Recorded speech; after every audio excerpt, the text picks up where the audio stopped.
आपके साथ मैं हूं ऋतिक सविता। स्वागत है आपका नेक्स्ट 9 न्यूज पॉलिटिकल बाइट में। देखिए, जिस तरीके से आज एमसीडी चुनाव का जो है आगाज हुआ था और उसका जो परिणाम है सामने आ चुका है। उसके बाद अब कल गुजरात का जो है चुनाव का परिणाम आना है, हिमाचल प्रदेश का चुनाव परिणाम आना है, इसके बाद मैनपुरी, रामपुर और खतौली का आना है। लेकिन जिस तरीके से आजम खान सामने आए हैं और आजम खान ने यह कह दिया है कि चुनाव करवाते ही क्यों है, चुनाव को बंद करवा दीजिए।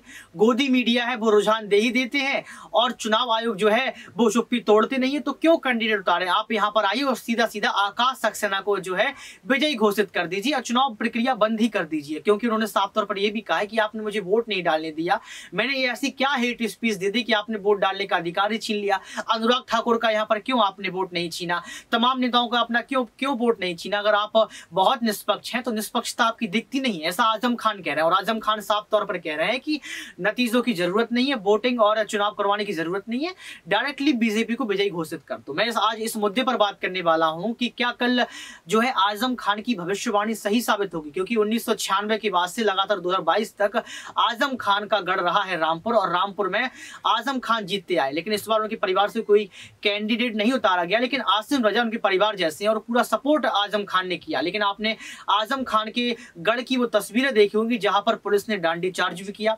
आपने वो तस्वीरें देखी होंगी जहां पर महिलाओं को वोट डालने के लिए नहीं जाने दिया गया। आपने वो तस्वीर देखी होगी जहां पर पुलिस प्रशासन घर घर जाकर ये कहता है कि आपको वोट डालने नहीं जाना है। आपने वो तस्वीर देखी होगी जहां पर ईवीएम की बैटरी खत्म हो गई। आपने वो तस्वीर देखी होगी जहां पर बूथ कैप्चरिंग हुई। जिस तरीके की ये तस्वीरें सामने आई चुनाव के वक्त, उस वक्त आजम खान ने कहीं ना कहीं चुनाव आयोग को घेरा था और इशारा किया था। लेकिन कल नतीजे ये बताएंगे क्या आजम खान की भविष्यवाणी जो आजम खान ने कही थी वो सही होगी। इसी मुद्दों को बात करने के लिए हमारे साथ मौजूद है राहुल सर। बहुत बहुत स्वागत है सर आपका। जी सर, पहला सवाल मैं आपसे यही लूंगा कि देखिए, आपने आज एमसीडी की तस्वीर देख ली, किस तरीके से अरविंद केजरीवाल ने यहाँ पर अपनी जीत दर्ज कर ली और बीजेपी को मुंह की खानी पड़ी है। लेकिन आजम खान का आपने जिक्र मैं करना चाहता हूँ कि आजम खान ने जो बयान दिया था वो आपने सुना होगा कि जिस तरीके से उन्होंने कहा था कि यहाँ पर आप चुनाव करवाई क्यों रहे हैं, आप चुनाव ना करवाइए, इससे पहले ही आप यहाँ पर आकाश सक्सेना की जीत घोषित कर दीजिए। लेकिन क्या आपको लगता है कि कल रामपुर के जो नतीजे आने वाले हैं और जो रामपुर के नतीजे आएंगे उसमें आजम खान की भविष्यवाणी जो है फिट बैठेगी? बिल्कुल। देखिए, बहुत बहुत शुक्रिया ऋतिक। और देखिए, सबसे बड़ी बात क्या हम देख रहे हैं, आजम खान ही नहीं, आज विपक्ष का हर कोई नेता बोल रहा है, आज जनता बोल रही है कि बीजेपी अपनी तानाशाही पर उतर आई है। बीजेपी चुनाव आयोग के साथ मिलकर, सरकारी एजेंसियों के साथ मिलकर जो है वो जनता को परेशान कर रही है, वो अपने मनमानी कर रही है। और देखिए, रामपुर की मैं बात करूं, रामपुर में विधायकी खत्म हो गई आजम खान की। आजम खान की विधायकी खत्म होने के बाद ये सवाल जाहिर से तौर पर उठ रहा है कि आजम खान के बाद अगला कौन। रामपुर में असीम रजा को उन्होंने उतार दिया, लेकिन असीम रजा को क्या उतना सपोर्ट और उतना समर्थन मिल पाएगा जैसे कि आजम खान को मिल रहा था। देखिए, रामपुर की मैं अगर बात करूं तो आजम खान का कई वीडियो हमारे पास सामने आया था, बकायदा हमने अपने चैनल के माध्यम से जनता तक वो खबर पहुंचाई भी है, जिसमें आजम खान कई बार रो पड़ते हैं, आजम खान कई बार भावुक हो पड़ते हैं। उनका ये कहना है कि रामपुर उपचुनाव से पहले लोगों को उन्होंने देखा, उन तक खबर सामने आई कि लोगों को जबरदस्ती घसीट कर पुलिस थाने ले जाया जाता, लोगों को जबरदस्ती धमकाया जा रहा था, डराया जा रहा था, लोगों के जबरन जो ताले बंद थे घरों में उसको तोड़ दिए जा रहे थे। उनकी पत्नी तंजीम फातिमा, उनको मना कर दिया था कि आप घरों से बाहर नहीं निकलेंगी। तो इस तरह की पाबंदी रामपुर में लगाई गई है। तो आजम खान ये कह रहे हैं कि भाई इतना शासन क्यों, इतनी शक्ति क्यों, इतना और ऐड करूंगा। देखिए, जिस तरीके से हम लोगों ने एमसीडी का चुनाव देखा है, एमसीडी के चुनाव में आपने देखा होगा कि ड्रोन लगाए गए, 60 ड्रोन लगाए गए, उनसे नजर रखी गई। साथ में आज देखा कि आज बीजेपी भी बौखला गई है। बीजेपी ने साफ तौर पर कहा है कि ये चुनाव मैं नहीं मानती, नतीजे नहीं होंगे, नतीजे मुझे अच्छे नहीं लगते हैं। और दिल्ली की जनता को साफ तौर पर मनोज तिवारी ने अप्रत्यक्ष रूप से गाली भी दे डाली। उन्होंने कहा कि जनता नहीं पता किस मूड में रहती है। तो यहाँ पर आप ये देखिए कि मैनपुरी में जो है ड्रोन नहीं लगाए गए, रामपुर में ड्रोन नहीं लगाए गए। तो आपको लगता है कि ड्रोन वाली कमी जो मैनपुरी और रामपुर में खली है, तो आने वाले समय में आपको लगता है कि घोटाले होंगे और आपको लगता है कि जिस तरीके से यहाँ पर आसिम रजा की आपने जिक्र किया वो हार जाएंगे? बिल्कुल। देखिए ऋतिक, अगर हम बात करें, असीम रजा को जितना सपोर्ट मिलना चाहिए उतना नहीं मिला, क्योंकि ये कहा जा रहा है कि रामपुर की जनता को डराया जा रहा है, धमकाया जा रहा है। और वहीं मैं बात कर रहा था कि बीजेपी अपनी पूरी पावर का, सत्ता का गलत इस्तेमाल कर रही है, लेकिन ऐसा नहीं होना चाहिए। एक लोकतंत्र की अच्छी तस्वीर क्या होती है, विपक्ष भी मजबूत हो, सत्ता पक्ष भी मजबूत हो। विपक्ष की बात को सुना जाए, सत्ता पक्ष की बात को सुना जाए। देखिए हेट स्पीच मामले में आजम खान को जेल हुई, सजा हुई, पूरी विधायकी खत्म हो गई। बीजेपी के कितने बड़े नेताओं ने भाई मैं बता रहा हूँ कि हेट स्पीच पर अगर उनको विधायकी चली गई, उनकी 9 साल की जो है राजनीतिक कैरियर खत्म हो गया, वोट डालने का अधिकार छीन लिया गया, तो मैं आपसे ये सवाल करने वाला था कि आप मुझे ये बताइए क्या हेट स्पीच बीजेपी में नहीं है?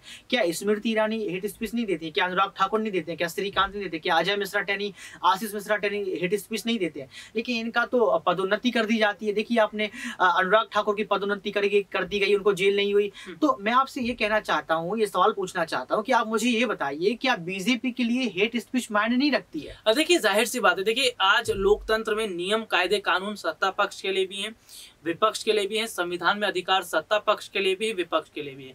लेकिन आज हम देख रहे हैं सत्ता पक्ष के तमाम बड़े नेता तो उल्टे सीधे बयान दे देते हैं, बहुत कुछ कह जाते हैं। जैसे मनोज तिवारी का जिक्र हम कर रहे थे, दिल्ली एमसीडी चुनाव के नतीजे सामने आए, आप चुनाव के नतीजों को नहीं मान रहे। भाई अगर यही चुनाव के नतीजे उलट रहते, आपके सपोर्ट में आते तो आप मानते। रिंकिया के पापा दिल्ली के वोटर्स को गालियां दे रहे हैं, आज रिंकिया के पापा दिल्ली के वोटर्स को आज बुरा भला कह रहे हैं। भाई यही तो दिल्ली का वोटर था जिसने आपको सांसद बनाया। लेकिन एक सवाल मैं आपसे और लूंगा, लगातार आप खबरें कर रहे हैं और रिपोर्ट कर रहे हैं, लेकिन मेरा सवाल ये रहेगा कि मैनपुरी में कहा जा रहा है कि डिम्पल यादव जो है लगभग 4 लाख वोट से हार रही है। और ये कहा जा रहा है कि डिम्पल यादव इसलिए हार रही हैं क्योंकि मैनपुरी की जनता को सिर्फ नेताजी पसंद थे, लेकिन अब डिम्पल यादव जो है वो हार जाएंगी, डिम्पल यादव को जनता पसंद नहीं कर रही। वहीं ये भी कहा जा रहा है कि रामपुर की जनता को सिर्फ और सिर्फ आजम खान पसंद थे, अगर आजम खान नहीं है, कोई दूसरा कैंडिडेट है तो हम उसको वोट नहीं करेंगे। ऐसा लगातार मीडिया में सनसनीखेज बनी हुई है और विपक्ष भी ये सवाल उठा रहा है। तो आपको लगता है कि अब ऐसा ही होगा कि सच में रामपुर की जनता अब आसिम रजा को पसंद नहीं करती है और मैनपुरी की जनता डिम्पल को पसंद नहीं करती है? जी बिल्कुल। देखिए ऋतिक, अगर हम बात करें, रामपुर में समाजवादी पार्टी के 100% जीतने के चांस थे।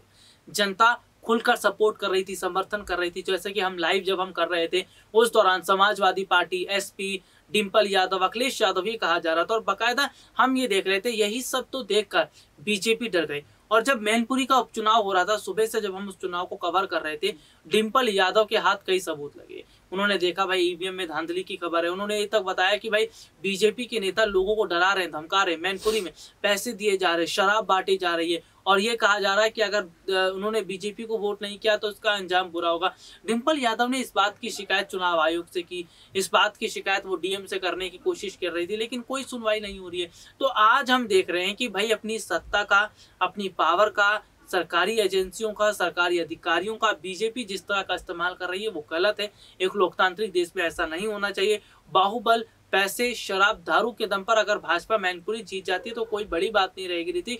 ये बीजेपी की बहुत पुरानी आदत रही है। इसी तरह से लोग दिल्ली का एमसीडी चुनाव जीतने की कोशिश कर रहे थे, इसी तरह ये गुजरात, हिमाचल का चुनाव जीतने की कोशिश करते, लेकिन क्या हुआ, जनता ने अपना फैसला सुना दिया। तो देखिए मैं ये देख रहा हूँ कि बीजेपी ने रघुराज शाक्य को बहुत सोच समझ कर उतारा। रघुराज शाक्य जो है वो मुलायम सिंह यादव के शिष्य हैं, खुद को उनका शिष्य बताते हैं, कहते हैं कि भाई मैंने बहुत कुछ सीखा है। दूसरी तरफ मैनपुरी की जनता रघुराज शाक्य को गद्दार भी बोलती है।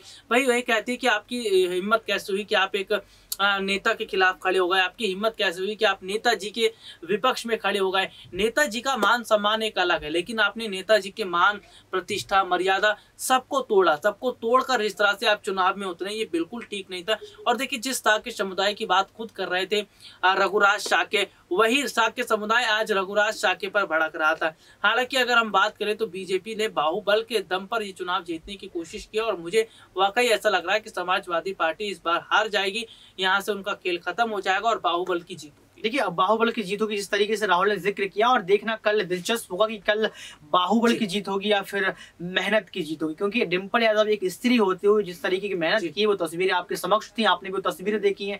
लेकिन रघुराज शाक्य ने कहीं ना कहीं दूसरा मुद्दा लेकर आया कि हमारे गुरु हैं, जबकि गुरु के खिलाफ आप लड़ने के लिए उतरा है।